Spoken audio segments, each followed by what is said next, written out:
Hello বন্ধুরা, কেমন আছো তোমরা সবাই? আশা করি ভালো আছো। আমিও খুব ভালো আছি। বিশ্বজিৎ সুনিতা ক্রিয়েশনের নতুন একটা ভিডিওতে তোমাদের স্বাগত। ক্যারামেল চা আজ বানাতে চলেছি। হ্যাঁ, ঠিকই শুনেছো, ক্যারামেল চা। খেয়েছো আগে কখনো? যদি না খেয়ে থাকো তো ঝটপট বানিয়ে নাও এই ক্যারামেল চা। যারা কড়া চা খেতে পছন্দ করেন তাদের পক্ষে তো আদর্শ চা এটা। তো ঝটপট যাও, নিজে বানিয়ে নাও আর আপনজনেদের বানিয়ে খাওয়াও। আমি 100% গ্যারেন্টি দিয়ে বলতে পারি তোমার চায়ের প্রশংসা সারা জীবন করবে। তো চলো বকবক না করে আজ তোমাদের সঙ্গে শেয়ার করে ফেলি ক্যারামেল চায়ের রেসিপিটা। তো দেখো, এখানে আমি প্রথমে গ্যাস ওভেনটা অন করে নিয়েছি। একটা পাত্রে দেখো আমি এখানে 3 কাপ চায়ের জন্য 3 চামচ চিনি নিয়ে নিয়েছি। দেখো, এটা আমি একটা চামচের সাহায্যে ভালো করে চিনিটা কিন্তু আমি ভেজে নিচ্ছি। তো দেখো, এটা কিন্তু এই পর্যায়ে এসেছে। তোমরা যদি খুব কড়া করে চা খেতে পছন্দ করো তাহলে কিন্তু এই চিনিটা পুরোটাই মেল্ট করে নিতে পারো। আমি এই পর্যায়ে দুধটা ঢেলে দেবো এবার। তো দেখো, আমি এখানে 3 কাপ চায়ে 1.5 কাপ দুধ ব্যবহার করব আর 1.5 কাপ জল দেব। তো চিনিটা দেখো চামচের ডগায় আর পাত্রের মধ্যে কিন্তু শক্ত হয়ে লেগে রয়েছে। এতে কিন্তু ভয় পাওয়ার কোনো কারণ নেই, কারণ চাটা ফুটলেই কিন্তু চিনিটা মেল্ট হয়ে যাবে পুরোপুরি।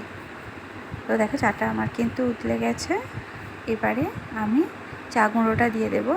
এখানে আমি 3 কাপ চায়ের জন্য দেখো 3 টেবিল চামচ চা গুঁড়ো ব্যবহার করেছি আর দিয়ে দেব একটা এলাচ, ছোট এলাচ ফাটিয়ে এখানে আমি দিয়ে দিয়েছি।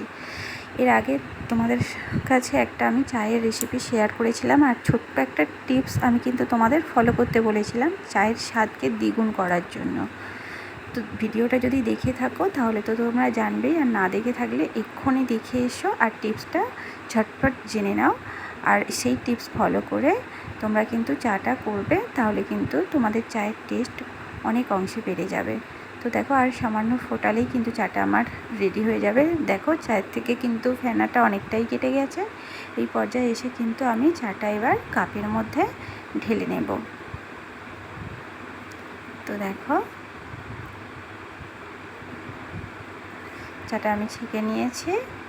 দেখো কত ঘন, কত টেস্টি চাটা হয়েছে, তোমরা দেখেই বুঝতে পারছো। তো দেখো, ভিডিওটা যদি ভালো লাগে তো প্লিজ একটা লাইক করে দিও, আর এরকম নিত্য নতুন অনেক ভিডিও পেতে আমার চ্যানেলটা প্লিজ সাবস্ক্রাইব করে দিও। আমি কিন্তু ইউটিউবে নতুন, যদি কোনো ভুল ত্রুটি হয়ে থাকে তাহলে প্লিজ নিজের ভেবে ক্ষমা করে দিও। আর দেখো, আজকে সন্ধ্যের আড্ডাটা কিন্তু বেশ জমে গিয়েছিল।